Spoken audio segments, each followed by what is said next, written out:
Gente, eu vou apresentar agora o Daniel Matos, economista, ele é advogado, perito judicial, especialista em direito tributário, e ele vai conversar com a gente sobre algumas coisas que não têm necessariamente a ver com a moda, por exemplo, da Cátia Simone. Porque nos últimos meses, olha, uma série de empresas ligadas ao varejo vem preocupando investidores e clientes. Primeiramente, Daniel, boa tarde para você. Como é que você está? Boa tarde, Mauro. Tudo bem? Boa tarde a todos. Olha, a gente falava antes do intervalo, antes da sua chegada, Daniel, sobre moda, sobre estilo. Fiquei pensando aqui um gancho para puxar o seu assunto de economia. Vamos fazer o seguinte: economizar está na moda. Pronto, é isso. Sim, economizar faz bem, né? Também ficar no look, eu acho que também tá super.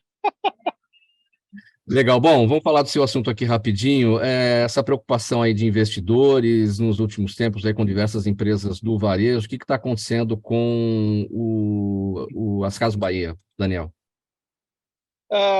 Infelizmente, né, o setor de varejo ele foi muito afetado durante esse período pós-pandemia, né? Ele sofreu muito. A macroeconomia, os juros, ele acabou demorando muito para ter uma redução, agora que a gente está em 12,75% ao ano, com expectativa de fechar em 11,5% a 11,75%. É muito elevado, é verdade, mas é uma redução que auxilia muito no desenvolvimento do modelo de negócio. Bom, sobre as Casas Bahia, assim como outras empresas desse setor de varejo, o que acontece? Culturalmente, né, desse ambiente, a gente acabava tendo um acesso do consumidor a uma tomada de decisão do consumidor por um bem ou um serviço cuja escolha se dava de forma presencial. Como a gente sabe, antes da pandemia, a compra dos produtos até ocorria pelo e-commerce, né, numa plataforma virtual, só que com o advento da Covid, houve uma intensificação disso em razão das medidas de restrição de circulação, o que acabou gerando um impulso, uma amplificação na compra de produtos à distância. Desta forma, o que aconteceu? O hábito do consumidor mudou, né, a forma como ele consome, ele não deixa de consumir, eventualmente ele até pode em razão de uma restrição financeira, mas o consumo ele se dá.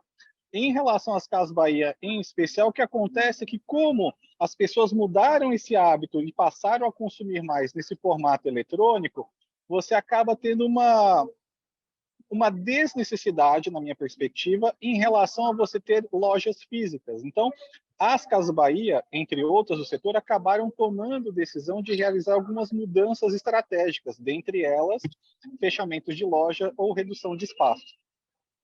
Por falar em moda, e Marisa, hein? O que está acontecendo com a Marisa ainda para esse final de ano e a perspectiva para 2024?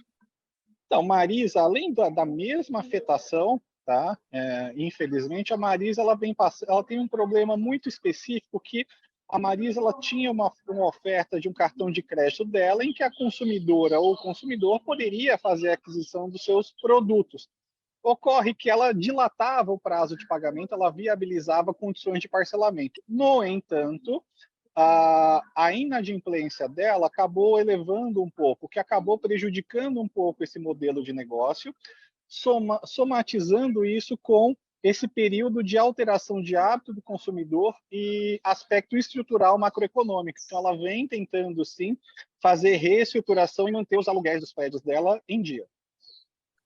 Para a gente encerrar, Daniel, Americanas, quais são os direitos dos investidores minoritários aí frente a tudo que está acontecendo com Americanas? Não, Americanas é uma infelicidade, né? Porque se a gente analisa, era uma grande empresa que, por um curto período de tempo, sobreveio essa informação de maquiamento no balanço, dados alterados. O que acontece? Quando um investidor minoritário ele compra uma ação, ele compra com base nos relatórios. Normalmente ele faz uma aquisição de longo prazo porque ele confia na empresa. Quando ele tem essa quebra de confiança, a legislação possibilita que ele possa ingressar com uma medida judicial, por exemplo, ou até numa câmara arbitral, para reaver os direitos dele e ser compensado nessa quebra de confiança que deveria existir. Legal, Daniel Matos, muito obrigado por essa conversa. Daniel Matos, economista, perito judicial, advogado, sempre trazendo luzes aqui sobre os assuntos da economia. A gente volta a se falar na semana que vem. Um abraço para você. Boa tarde. Obrigado, Mauro. Boa tarde a todos.